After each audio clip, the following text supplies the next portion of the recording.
تو اپنے آپ کو کامیاب لوگوں میں سے شمار، ایسا کامیاب جو خدا کی نگاہ میں کامیاب ہو، جو عوام الناس کی نگاہ میں کامیاب ہو اس کے معنی کچھ اور ہیں،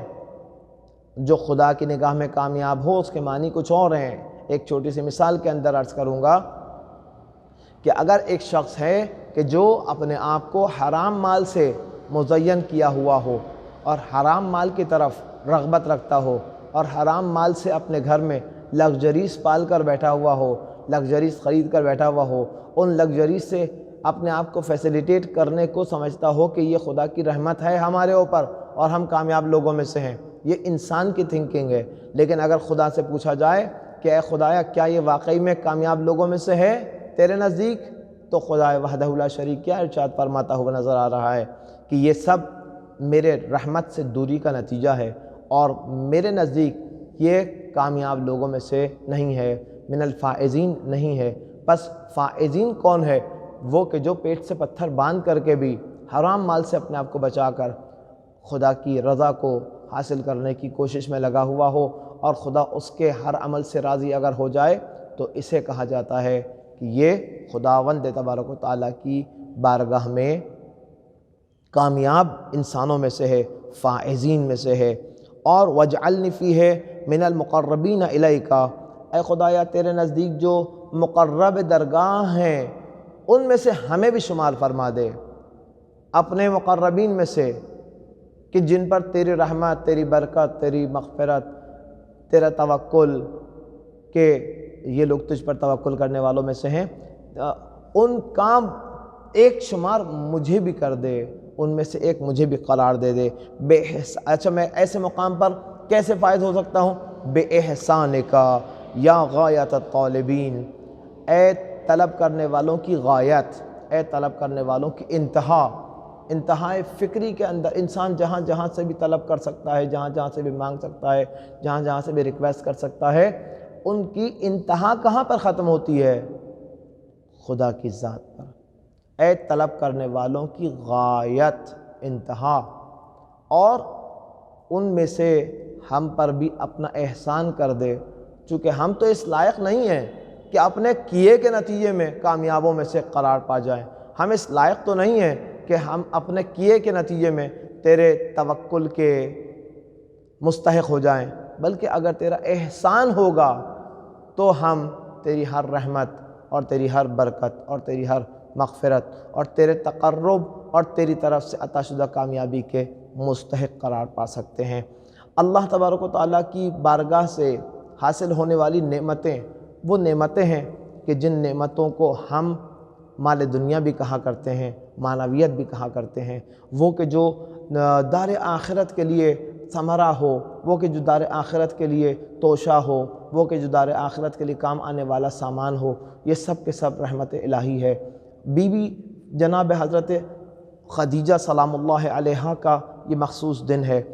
یہ بی بی وہ ہیں کہ جنہوں نے اللہ کے رسول کے ساتھ کس حد تک مہربانی کے ساتھ، عطاؤں کے ساتھ اور اپنے ہر مال کو رسول اللہ صلی اللہ علیہ وآلہ وسلم کو بخش کر سیکریفائی کیا، قربانیاں دیں، ایسی قربانیاں کہ جس کے نتیجے میں رسول خدا کی زبان مقدس سے، مولا کائنات کی زبان مقدس سے کیا کہلائیں؟ محسنہ اسلام۔ ایسی محسنہ اسلام کی جنہوں نے دین اسلام پر احسان کرنے میں کسی طرح کی کوئی کسر نہیں رکھی، یہاں تک کہ بعض لوگ یہ کہتے ہیں کہ بی بی خدیجہ سلام اللہ علیہ، توجہ ہے اس نقطے پر، جناب بی بی خدیجہ سلام اللہ علیہ کو وہ مقام حاصل ہو گیا اپنا سب کچھ دین اسلام کے لیے لٹا دینے پر، یہ مقام حاصل ہو گیا کہ لوگ کہتے ہیں بی بی 11 اماموں کی مائیں ہیں، 11 اماموں کی ماں ہیں۔ رہبر معظم ارشاد فرماتے ہیں سید علی خامنائی، رہبر معظم مقام معظم رہبری، اپنے خطبے کے اندر اپنے ارشادات کے درمیان ارشاد فرماتے ہیں کہ لوگ یہ کہتے ہیں کہ بی بی خدیجہ 11 اماموں کی مائیں ہیں، میں یہ کہتا ہوں کہ بی بی خدیجہ 12 اماموں کی مائیں، 11 اماموں کی نہیں، 12 اماموں کی مائیں ہیں۔ پھر رہبر معظم نے فرمایا کہ یہ بی بی 12 اماموں کی ماں اس لیے ہیں کہ مولا کائنات بھی ان کی گود میں پلے ہیں، مولا کائنات کو بھی انہوں نے اپنی گود میں پالا ہے۔ رسول خدا کے یہ داماد جو رسول خدا کے بعد میں داماد بنے ہیں، لیکن رسول خدا کی گود میں پلے بھی تو ہیں۔ جو رسول خدا کی گود میں پلا ہو، جس کی حفاظت رسول خدا نے کی ہو، اس کی حفاظت کیا خدیجہ کبریٰ سلام اللہ علیہا نے رسول خدا کے گھر میں ہوتے ہوئے نہ کی ہوگی؟ رسول خدا کی زوجہ ہوتے ہوئے جناب مولا کائنات کو بھی جناب خدیجہ سلام اللہ علیہا نے اسی طرح سے پالا ہے جس طرح سے دیگر بچوں کو جناب خدیجہ سلام اللہ علیہا نے توجہ کا مرکز بنایا ہے۔ اور یہی نہیں بلکہ جناب خدیجہ سلام اللہ علیہا کے عمل کو خداوند تبارک و تعالی کس طرح سے اپنا عمل کہہ رہا ہے۔ الم یجد کا یتیماً فآویٰ، یہ جناب حضرت ابو طالب کی طرف اشارہ ہے قرآن کے اندر۔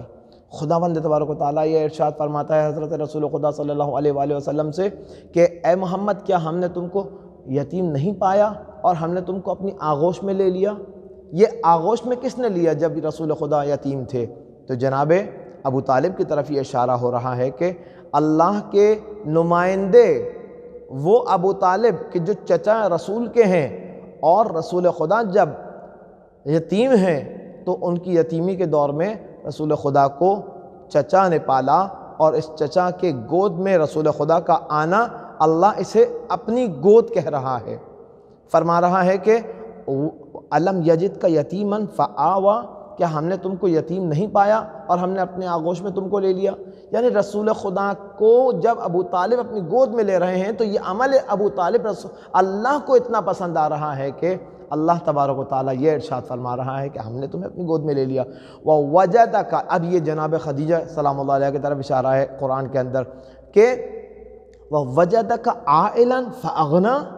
اور جب ہم نے اے محمد آپ کو خالی ہاتھ پایا تو ہم نے آپ کو غنی نہیں کر دیا؟ اللہ اکبر! یہ خدیجہ سلام اللہ علیہا کا اپنے تمام مال کو جناب رسول خدا کو عطا کرنا اتنا پسند آ رہا ہے کہ عمل خدیجہ کو خدا اپنا عمل کہہ رہا ہے۔ عمل خدیجہ کو اپنا عمل خدا وحدہ لا شریک قرار دے۔ یہ خدیجہ سلام اللہ علیہا کی وہ عظمت والی ہستی کو اجاگر کر رہا ہے۔ جناب خدیجہ سلام اللہ علیہا نے اپنے پاس کیا رکھا، اپنے پاس کیا روک کر رکھا؟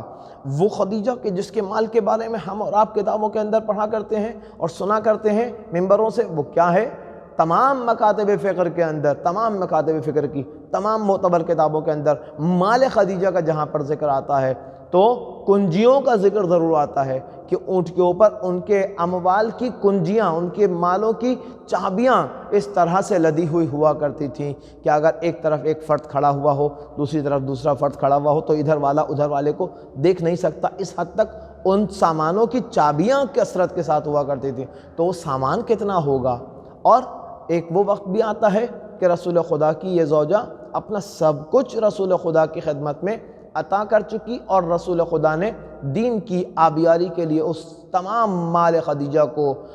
خدیجہ کی اجازت سے، اللہ کی رضا سے دین کے بقا کے لیے، خدا کے دین کی آبیاری کے لیے کائنات میں اس طرح سے خرچ کیا کہ آج دن تک دین اسلام اپنے حقیقی معنی کے ساتھ باقی اور قائم ہے الحمدللہ۔ یہ سب مال خدیجہ کا احسان کائنات کے اوپر ہے۔ اللہ تبارک و تعالیٰ سے دعا ہے کہ اے خدایا بحق اہل بیت اطہار علیہم السلام ہمیں جناب مولا کائنات، جناب حضرت رسول خدا صلی اللہ علیہ وآلہ وسلم، جناب خدیجہ سلام اللہ علیہ اور جناب حضرت سیدۃ النساء العالمین حضرت فاطمہ الزہرا سلام اللہ علیہ کی سیرت پر چلنے کی توفیق عنایت فرما۔ وآخر الدعوانا ان الحمد للہ رب العالمین۔ الأجل يا إمام